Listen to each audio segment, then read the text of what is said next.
Many of the conversations happening around immigration boil down to policy, politics, policy, but so rarely is the conversation distilled down to maybe the most important thing: men, women, and children.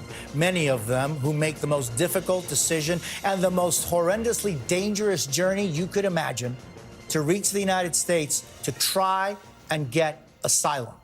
People leave their countries when they feel they have no other way. They can't live in their country anymore because of push factors like war, violence, dictatorship, corruption, persecution, and extreme poverty. And then there are the pull factors, things like the American dream.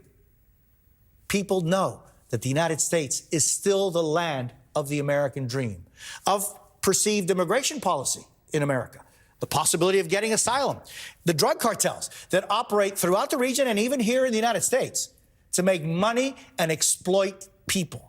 Over the last years, we have seen a huge uptick in the number of people coming from Venezuela. According to the UN Refugee Agency, 7 million people have left Venezuela since 2015. It's the world's second largest refugee crisis. This is a crisis. Indeed, it is. It's a humanitarian crisis.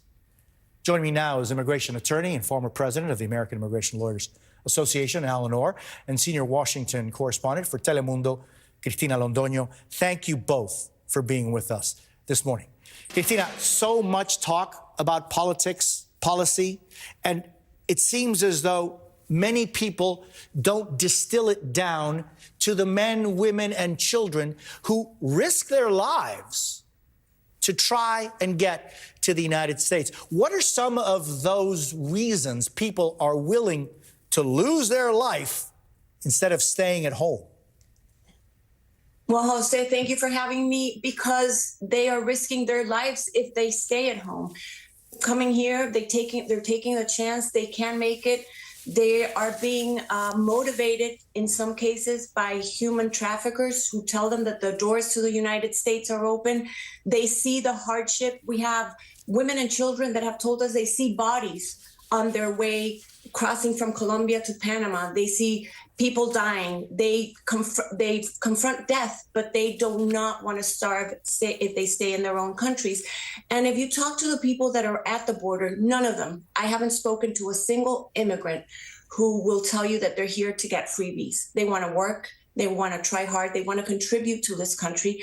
And they're in limbo because some of them, many of them, hundreds of thousands have been let in. They don't have work permits. They have to be forced into shelters. They're in the streets of many cities, and they are the first ones to tell you they do not want to burden this country, but they do need some kind of help so that they can contribute to the society that they're coming from. That's a tragedy they're facing, and they feel, and now that the political season is in full bloom, they feel they're being used. They're a political soccer ball kicked around, and nobody's offering them any solutions. Yeah, Alan, you know, how many times haven't you and I spoken about just how unjust so many things are? And I'm just thinking, Alan, I'm thinking of, look what's happening in Haiti this week.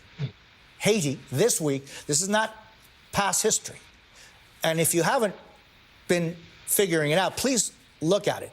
What's happening in Haiti today? Look what's happening in Cuba for 63 years of a dictatorship. Look what's been going on in Venezuela. Look what's going on in Nicaragua. Look even at what's going on in Colombia. Alan, so much tragedy, so much suffering, and yet there is no clear refugee asylum policy that they can look towards to understand if they can.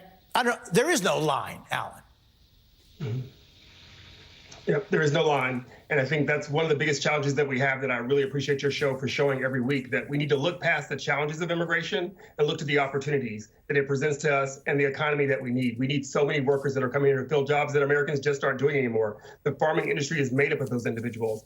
But beyond that, isn't it great that America is still the beacon of the Western Hemisphere when so many people want to be like us and be a part of us? That's what the American creed was when we first started this nation, and that's why so many people seek to be here. So what we need to do is make the system work, put the people in place to make sure that we have the process that allow individuals to come to this country, because they're not just also individuals. If we look at family immigration, they are aunts, uncles, cousins, brothers, and sisters looking to join their family members who've already part of the American dream.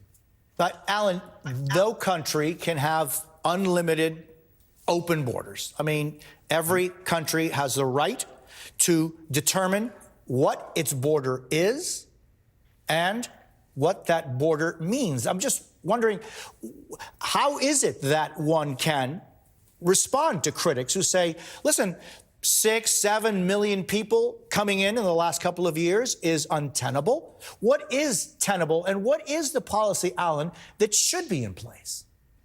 Well, I mean, we say we're capitalist and we should look at the market. And we know that there have been at least 10 million people here undocumented since 1990, and they've been absorbed and it wasn't a problem.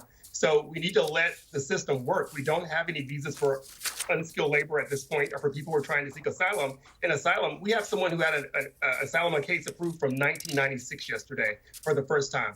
We have to have a process that works. That's the first step. The concept that America is full, when we have states that are only filled with 3 million people, is a fiction and something to scare us. We need to build our economy and replace the depleting number of births that we have in this country, and there's just room. So the concept that there isn't room and there's that fear is just something that's being stoked up. We are much younger than many other countries that have many more people in a smaller space.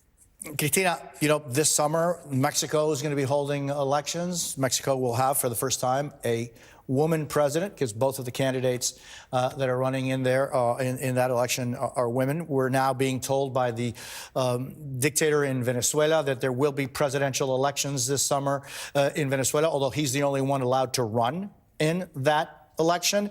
We're seeing what's going on in Haiti, as I just referred to. There is a state of emergency in Haiti. In Port-au-Prince, people are having a very difficult time even finding running water. Armed gangs have killed dozens of people. They try to overtake the airport just this week. Cristina, what's the reality of Latin America and the Caribbean today? Because that is what we have to be keeping an eye on. It's a very difficult reality, Jose. It's the world after COVID, after the pandemic. There's been economic crises all over, and it's there in Latin America. They're trying to, some countries are trying to get through it, but you're going to see a lot more people who are hungry, who are desperate, and who are going to be moving or making the trek north and trying to get to the United States.